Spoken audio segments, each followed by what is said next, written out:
Hi chess fans, got a quick video for you today. We're going to look at the basics of the Scotch opening. So the Scotch opening is an E4 opening. A lot of the times when I'm working with kids, I don't start with teaching them the Scotch opening. I teach them things like the Spanish, the Italian, the Ruy Lopez, or the Guico piano. But this one is a little bit different. It starts out very similar. We have E4, E5, knight F3, knight C6. So both players are fighting for control of the center. They're both developing their pieces, trying to make a chance to get their king castled. And so if you're doing the Spanish game, you would play bishop to B5, or if you're playing the Italian game, bishop to C4. But the Scotch is a little different. It's a little aggressive. And instead of developing the bishop and castling right away, white decides to fight for control of the center with the move D4. Okay, that's cool. So this is different. So if we look, this is not unsafe. You might say, wait a second, but black has a couple of attackers on D4. It's got the pawn on E5 and the knight on C6. But if you count it, you only had one defender, but the queen sitting behind it also defends. You have two defenders as well. So let's look at what happens if black just goes trade happy and trades everything, all right? Black captures the pawn, white recaptures, black captures, and the queen captures. Now take a look at this position right here, okay? Both sides have lost their knight and one of their pawns. But black's pieces, all the pieces that black has still left, are still on their starting square. Whereas white has a pawn and a queen out. So it kind of looks like you just took two pieces off the board and gave white a free move. So this is actually pretty good for white. So generally, black will not completely trade here.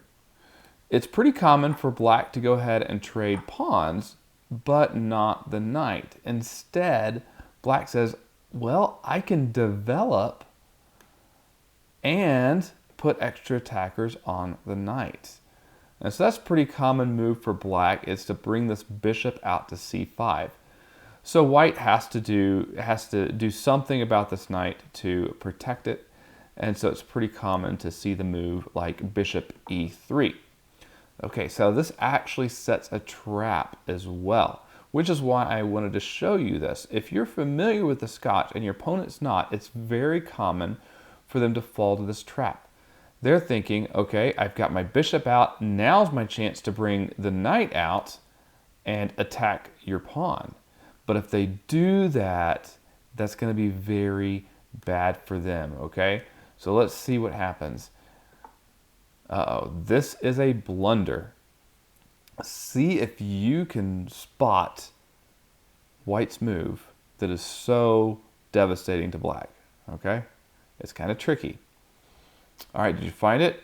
Did you pause your video and find it? All right, here it is. It uses a tactic called a revealed attack. White can capture the knight on C6. And it's not just a trade, because now black's bishop, black's dark square bishop, is sitting there unprotected on C5. This is called a loose piece.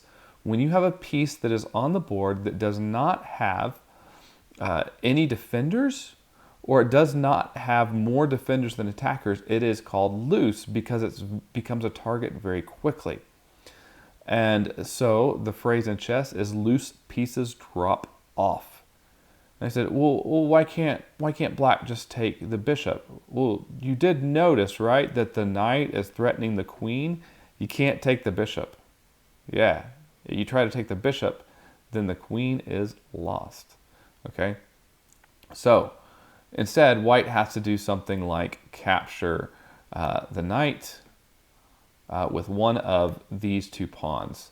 It's about the same either way. If you capture with a D pawn, then after white let's see, white would probably just go ahead and capture the queen, forcing the king to move over, and then grab the bishop. And check that out. Now black can't even castle. White is up a full piece, the bishop, and black can't castle. So that's pretty good for white. All right. So see if you can't trick some people with this opening, with the Scotch opening. Now, if you're playing somebody and they play the Scotch against you, right here is the critical move. The reason this works is because the bishop is loose. So all you got to do is make the bishop not loose anymore. A move like d6 might work, but the most common move is just bringing the bishop back to b6. Once you move back to b6, you're safe, and then black, if you're playing with black, you can start thinking about developing, getting the pawn pushed, getting the other bishop out, and getting castled, right? Ooh, lots of arrows. Fun, fun. Drawing with arrows. Okay, so that's the Scotch opening. Let's go back through it real fast again. We've got e4, e5, knight f3, knight c6. Everything just like our other games, the Spanish and the Italian games. But then you get the crazy aggressive d4 move in. And then the pawns come off. And if black decides to trade the knight, that's great for you. That just means extra development for you. Both of your bishops will have open lines and you'll have an extra move in. But if they play smart and they play bishop to c5, then you can play bishop to e3 with the threat of taking the extra piece, right? So that is the Scotch opening. See if you can use it in some games and have some fun winning some extra pieces with a really simple, good opening. All right, I will see you